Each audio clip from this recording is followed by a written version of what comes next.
we're just on the border and we want to be really all in with God, and yet we just can't somehow seem to get there. We've looked at three subjects already. First is a safe God. Somehow we've come to that conclusion in the church that our God is a God of love and wonderful and everything, and He's good when we got a problem, but we kind of leave Him over here on the side.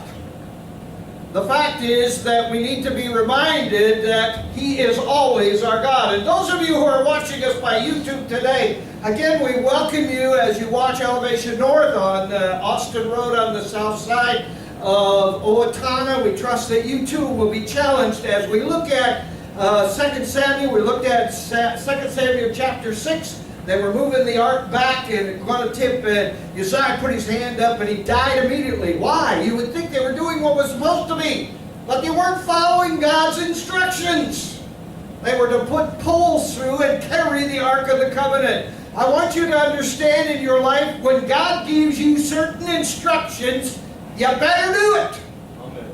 Because if you don't, you're going to find out that your spiritual life becomes kind of dead and it's not what it should be. Second thing we looked at last week was Luke chapter 5. And it was Peter, and he was counting dead fish. You know, we have the tendency that we like what is comfortable. We're familiar with that. It's easy to be there. We get in the same way in our spiritual life. We kind of like what we like. We read certain scriptures. We pray when we perhaps need it. But we have this, not only a safe God, but we don't want to step out in the water. We don't want to take that step of faith. And it's easy for us because to take that step of faith requires the unknown. And we have this tendency with all the knowledge you do. Isn't it amazing that you take your phone and you ask this lady a question, and within seconds she answers it? Did you know that? If you propose to her, she'll tell you she's not the marrying kind. Try it out. You'll find out. I know, because kids have done that. Because she is such knowledgeable. Wouldn't that be well, I don't know if I could live with all of that knowledge. But nonetheless, you know, we live in a world of instant everything. And that's how we want God to be. And the fact is that if we're going to do that, we got to step out.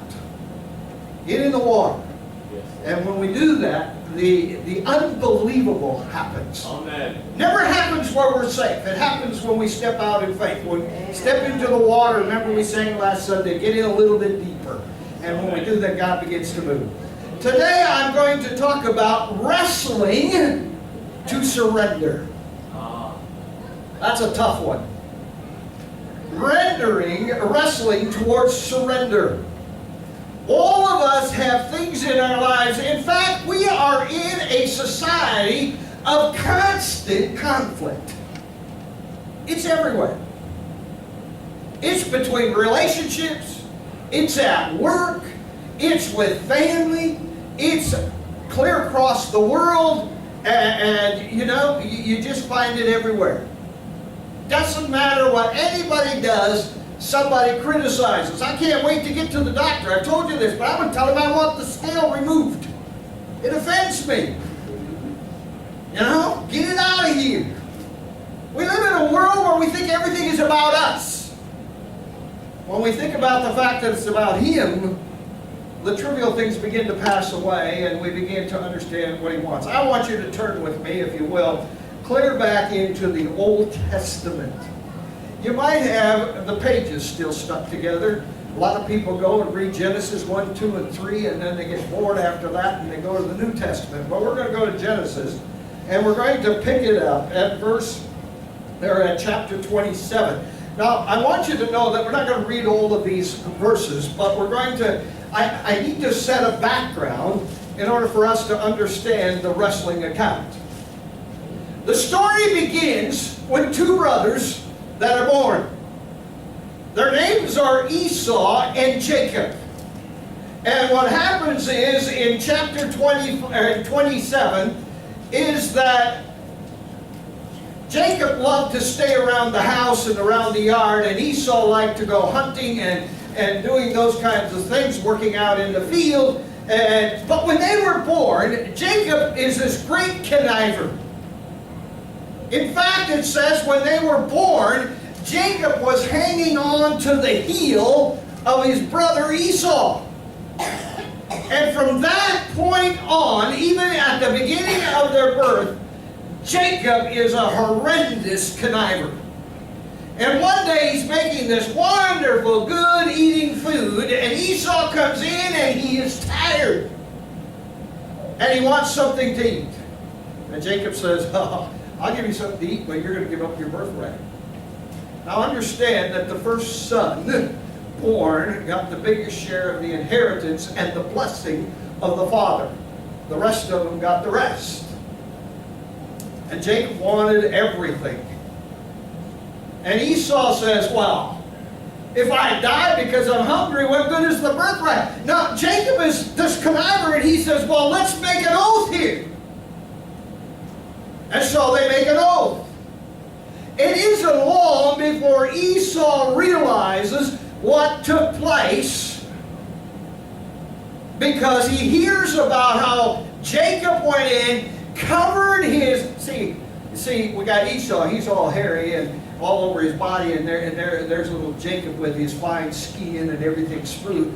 And so his mother is helping him out and says, okay, you're going to get the birthright. Here's what I want you to do. You just put on this goat's hair on your hands, and you put it up here in your neck, and you go in. Your father, he's old, and he doesn't know much, and he's sick on his bed. He's about to die. He can't see. You go and get it. So Jacob makes him this wonderful meal.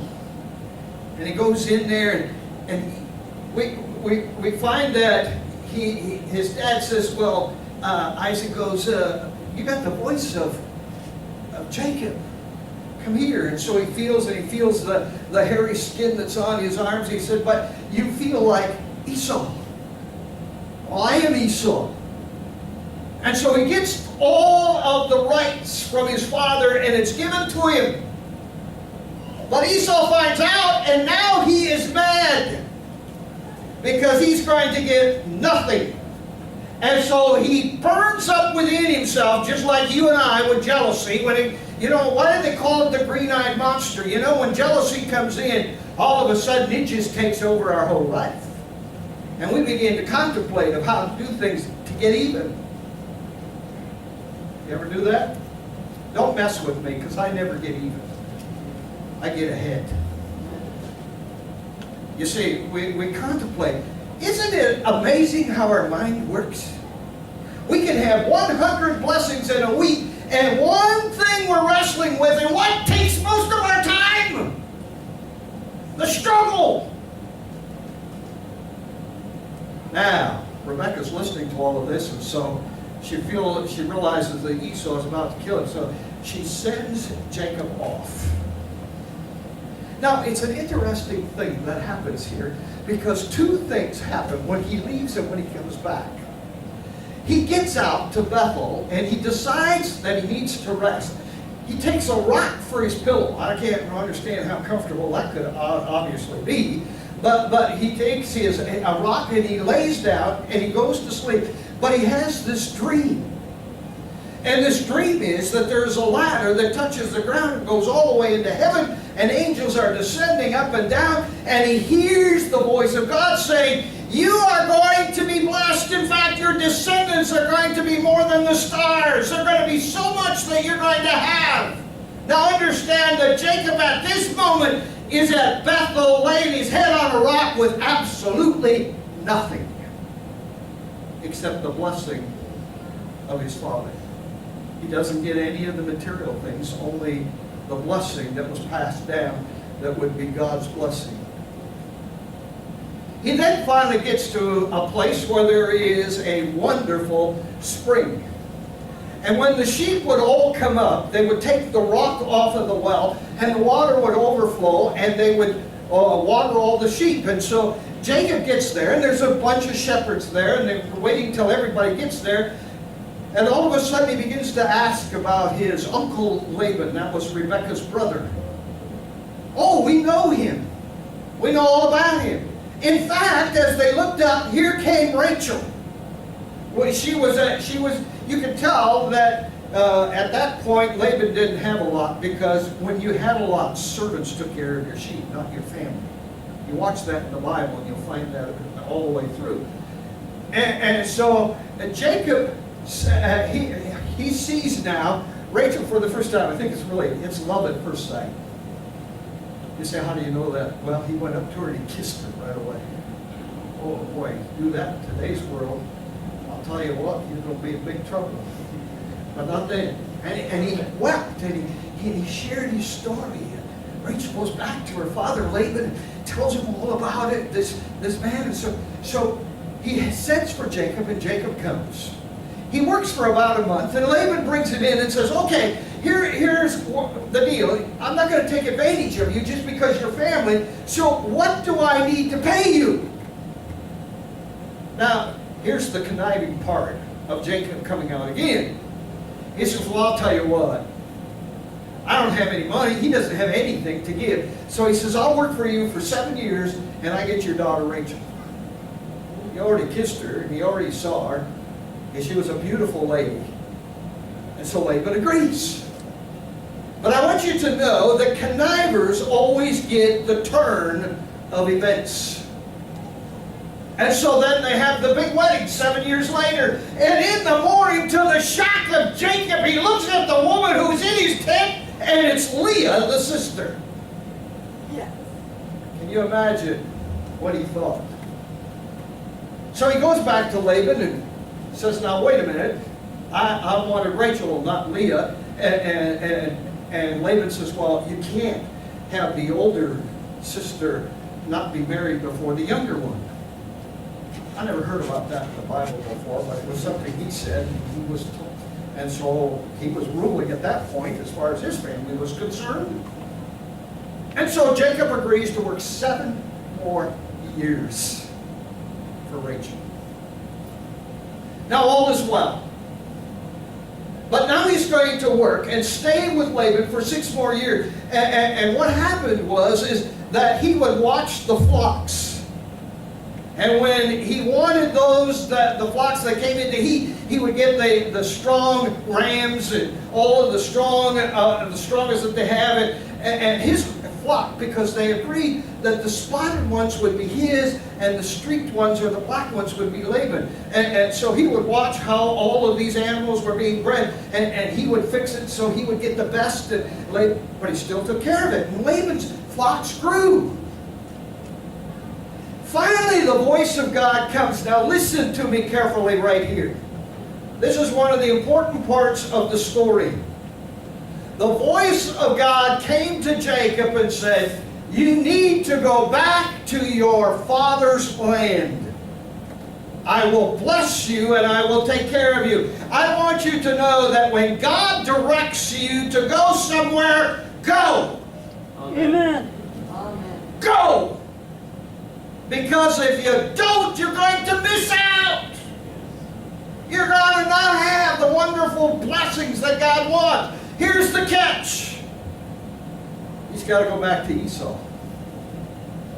That wasn't a very good relationship when they left. You know, there's all kinds of stories in the Bible. You know, there's Jacob and Esau, there's Cain and Abel. You know, most of the brothers' stories in the Old Testament were not good stories. They were mostly this fighting that went amongst them. So Jacob gets his 2 wives, Rachel and Leah, and they each had a maidservant, in which he had children by too. So when he's leaving now, he's got all of these sheep, he's got all of these goats, he's got all of these cattle, he's got all these camels, he's got 2 wives, 2 maidservants, and 11 children. Now it's time to move out. So what Jacob does, in which he takes care of all of Laban's cattle and everything, he gets them all sorted out, and he takes off and goes. He's gone for 3 days when Laban realizes that all of a sudden, his son-in-law, his 2 daughters, his grandchildren, and a lot of flocks, and everything is gone. It's gone. What looked like he had a lot of isn't much left. But the fact was that those 6 years in which Jacob had worked for Laban after he got the 2 daughters, his cattle and his flocks were tremendously great. But Laban's upset. So he takes off after Jacob. Takes him 7 days to catch up to him. Now we got a problem. Laban says, "Why did you sneak off? What's the problem here?" And Jacob says, "Well, I was to go back. God told me to go back to my father's homeland." And then Laban says, "What do you have a mind?" And Jacob says, "Search whatever." Now, here's the problem. Rachel has learned from her husband she's a conniver in herself. They were to take nothing of Laban's, but she went in to Laban's house when he was outside and took some of the small idols. I want you to catch that. Why in the world would you do that? You see, you either got to be all of God or you're not of God. You with me? She still had a little bit of that hanging on to of this earthly realm and all of the idols in which she had, and so she takes them. Now, here comes Laban, and he decides he's going to check this out. He goes through all the cattle, everything, all the flocks, everything. Not one iota is of Laban's. But Laban is sure that Jacob took something, and so he went into Leah's tent and he searched it all out. There's nothing in there. Then he comes to Rachel's tent. Now Rachel tells a lie. See, when you do something that is wrong, you always got to do something more wrong to cover up what you did. And that's how we get into these horrible things, is because we do one thing, then we got to do another, and then we got to do another, and then we got to do another, until we're finally into Satan's web. You got to stay out of the web. So what she does is she takes the idols that she had stolen from her father, puts them underneath her, and sits down. And so we find that that Laban comes into her tent. He's overturning everything. He's certain there's something that's missing, and they have it. Jacob took it. He is a conniver. He's got to have it. Well, to protect what she had, Rachel now tells a lie. And she says, "Well, Dad, I can't get up. I'm having my monthly problem that women have all the time, and I just really am weak and I can't get up." And so Laban says, "That's okay."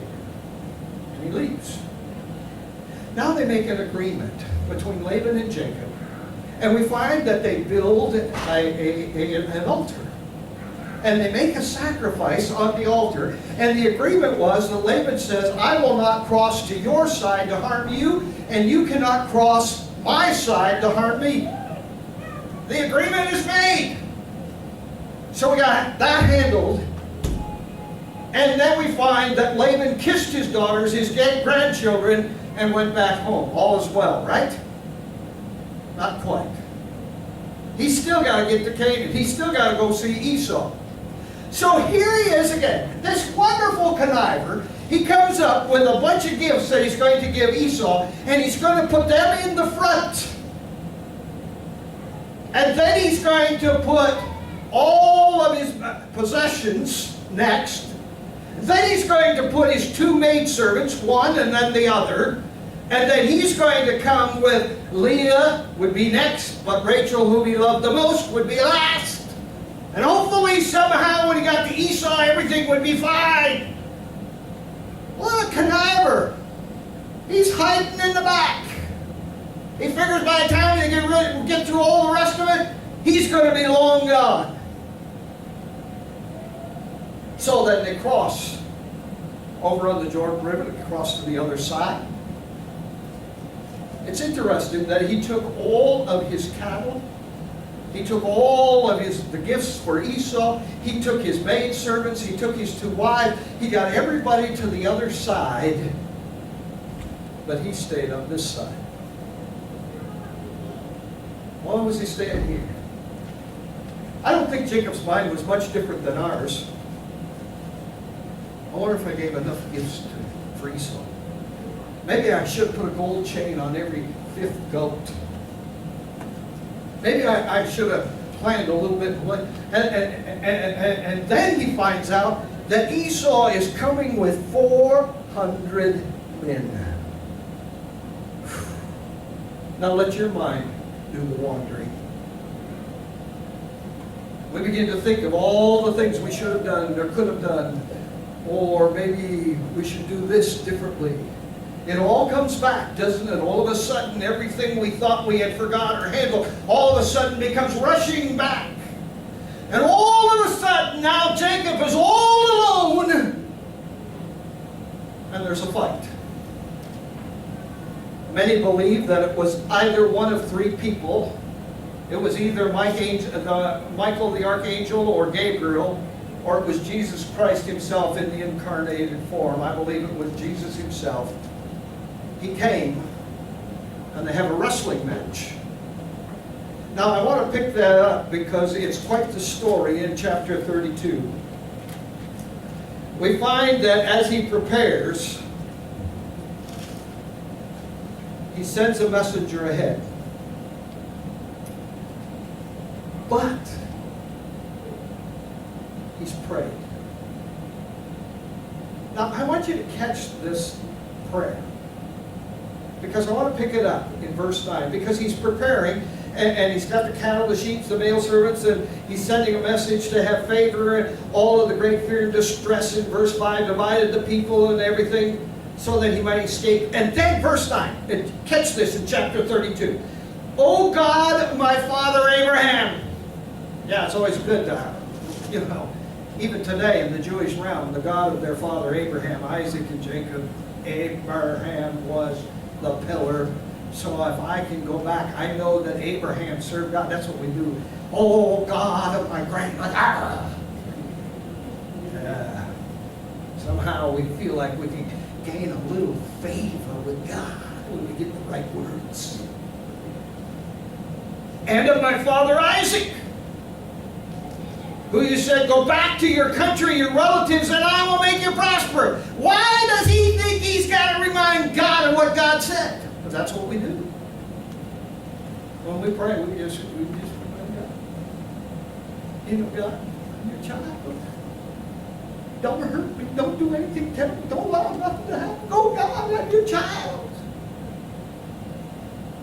I am unworthy, he says, of your kindness and faithfulness that you show it. I had only my staff when he crossed the Jordan the first time. That's all he had. He had absolutely nothing. But now I have two camps. Save me from the hand of my brother Esau, for I am afraid. Well, at least he's honest now. He will come and attack me and also the mothers with their children. But you have said, I will surely make you prosper. Now, I really like what he prays. He's talking about his own life, but then let's just throw in a little bit, God. You got to think about this. What about my wives and the mother and the children? Are you going to destroy them? Come on, have a heart, God. God, just throw that little extra in there. That's what we do. We throw a little extra in there and we got to make ourselves look really good in the eyes of God. I will surely make you prosper. Sand of the sea, which cannot be counted. He goes to God in a self-pity prayer. I have this suspicion that for most of us as Christians, we pray to God in self-pity. Woe is me, God! I'm going through this struggle in my life and I shouldn't have to. I'm your child. I should be blessed. Now notice what happens. He selected a gift for his brother Esau. 200 female goats, 20 male goats, 200 ewes, 20 rams, 30 female camels and their young, 40 cows, 10 bulls, 20 female donkeys, and 10 male donkeys. I want you to know, just by what he selected from that amount of his herd, Jacob is a very, very rich man. God has already blessed him. I want you to understand today, if you live in America and you have this as your country, you are blessed than 90% of the population in the world. But we cry, woe is me. It's wonderful. We finally got a president who we can blame everything on to. I mean, it's his fault that we fight. It's his fault that we're having hurricanes. It's his fault because we're having earthquakes. It's his fault. Because we are a generation of people who blame everyone else, as it was in the Garden of Eden in chapter 2. Oh, it's this woman. Yep. In marriage relationships, it is always the spouse's problem for everything. Hello? If you're thinking about getting married, remember, marriage is the only institution where you sleep with the enemy. It's always their fault. And the woman says, oh, wait a minute. There was the serpent, the snake that came and talked to me. Yeah, that's a good thing to go to God with. I was tempted by a snake. I'll tell you this, your pastor will never be tempted by a snake. They come, I go. I figured if they were cursed by God, I have no business being a friend to them. And they ought to be dead. And they're just fortunate I hate them enough to leave them alive, and I leave and let them be. But it's always someone else's problem. Because I am so sick and tired of the younger generation saying, it's my parents' fault. Oh, yeah? They had you. Their life would be a lot simpler without you. Oh, yeah, he's got everything in order. Now notice, he moves everything aside. And here's the big deal. Chapter 32, 22.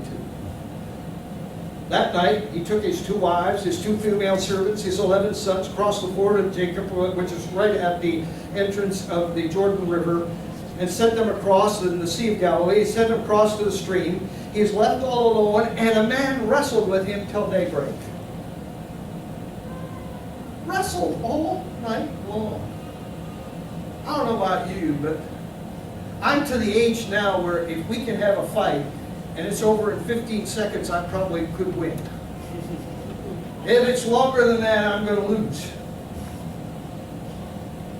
I'm not going to fight anyway.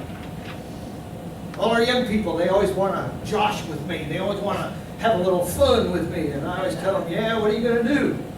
I'll whip you up. You're going to tell somebody that an old man beat up on you? And if you win, you're going to go tell your friends, hey, I beat up an old man. They're not going to win either way. So I win walking away.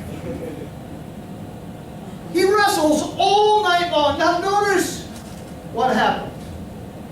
When the man saw that he could not overpower him, he touched the socket of Jacob's hip, so his hip was wrenched.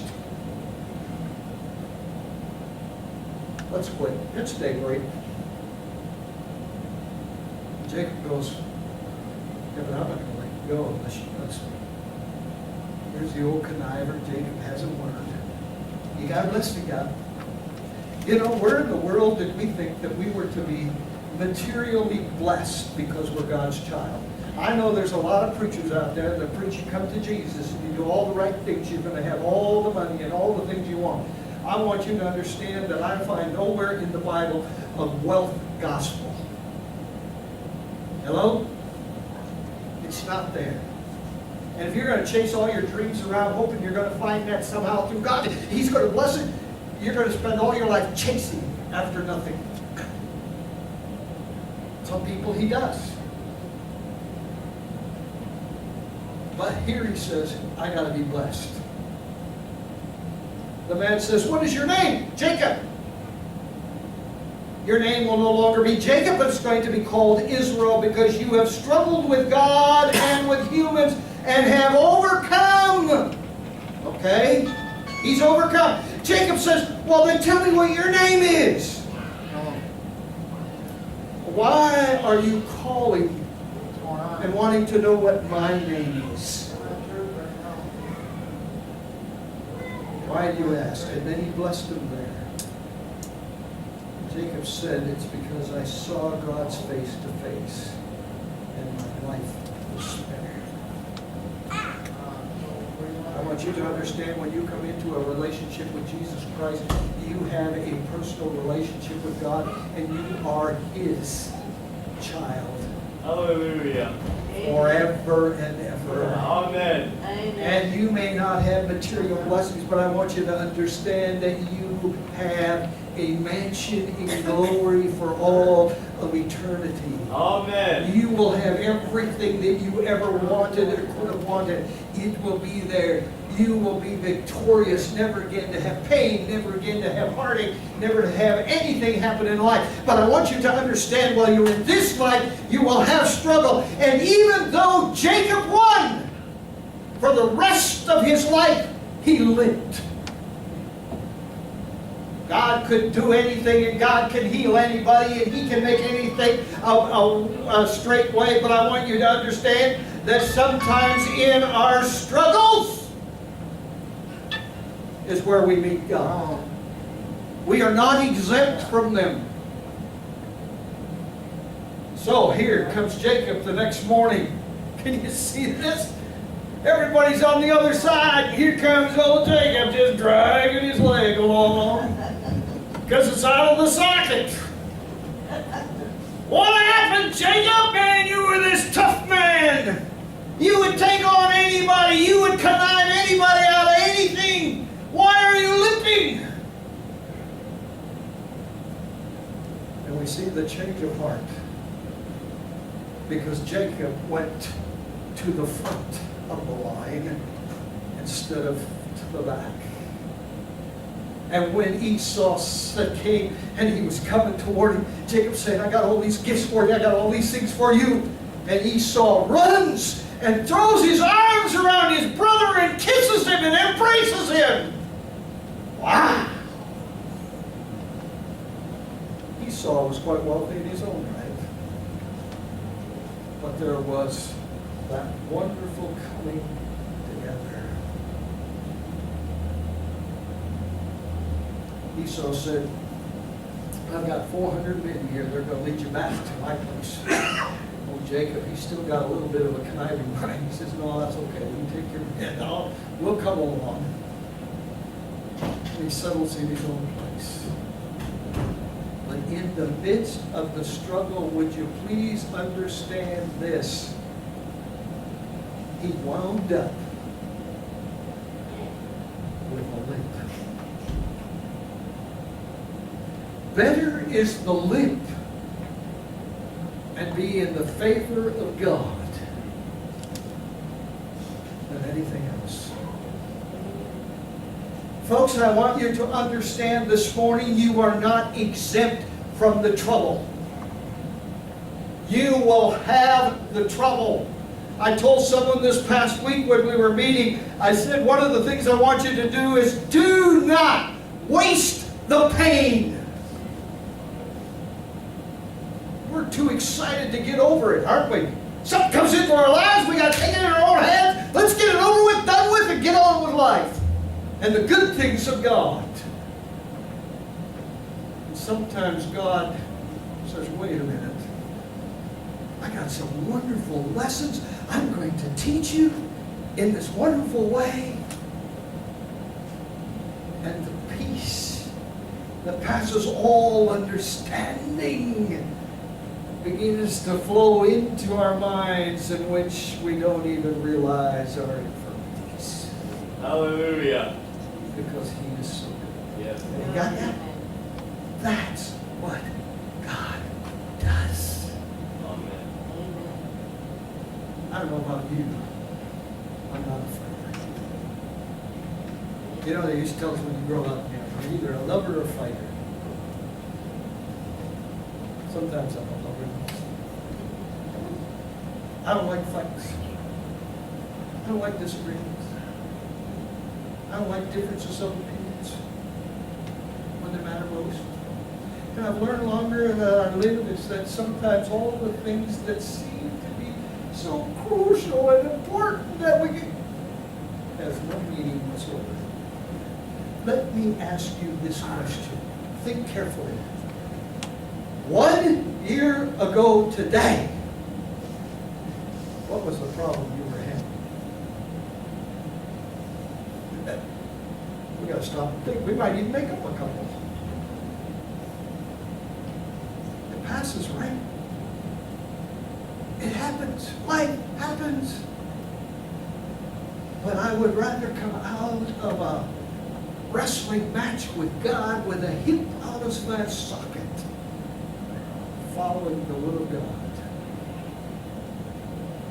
than to do it my way. Amen. We have a generation. You know, I had somebody who was going to write their wedding vows. That makes me nervous. But I have people, I tell them they have to let me read them before they do. But I was shocked by what they were saying to each other. This is what they said. The last line, and always remember, I will be true to myself. Really? That's what we have in our world today. It's all about me. We did really well in the 70s because we wrote all kinds of books about free to be me. It's all about me. If I don't look out for number one, who will? We raised a whole wonderful generation of people who only care about themselves at the moment, right now. And then they wonder why they're in the predicaments in which they're in. Think. You know, we got this funny thing about God is that God's, I'm your child, so you won't allow me to do anything that I shouldn't be doing. Really? God gives each and every one of us the right to use our own mind and make our own choices. The problem that we have is we got to quit doing the me choices and doing the God choices. Amen. And they're not the easy choices. But they're the required choices to be God's child. Struggle. I can guarantee you that most of us, because we heard this sermon today, are going to have a struggle this week. Yeah. What are you going to do with it? I and God have some few arguments. Sometimes I know that He knows everything, but I sometimes think I need to let Him know from my perspective, in case He missed something. You know, all of a sudden it really seems like foolishness. Why is it so hard for us to learn? Why is it so hard for us to do what we know we should do? Because we don't want the struggle. We want the path that is least, got the least amount of anything that can happen.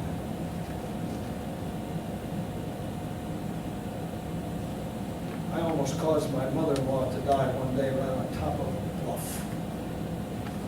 Didn't quite work when I was working on it. We were talking about rattlesnakes, and she is, she's not afraid of nothing. So I picked up a little stone. She's way up ahead, so I flipped the stone in the rushes. A rattlesnake! Woo! She came off the ground and turned around, and she moved faster than she has at any time in her life. Because we're going to take the path with the least amount of confrontation. Take the path that is least traveled. And I promise you it'll make all of the difference in your life. Stand with me. Oh God, In so many ways, we are just like Jacob. No different. We learn some things and we want your blessing and we see your blessing, and yet, Lord, we try to do things in our own way. But in the midst, which I think is so ironic, because when he left that country, he had the vision of a ladder and angels coming and being blessed. When he came back, he had a rest. And he became living the rest of his life. What a contrast. But the truth of the matter is that in the struggle, in the midst of the struggle, he finally finds the heart of God. Oh God, help us not to waste our pain and our struggles, but God, that we might seek the very center of your will. Because you too want to bless us. You too want us to live in honor and glory of who you are and not who we are. So change us, Lord. Use us. In your name we pray. Amen. Thank you. Those of you who have been watching by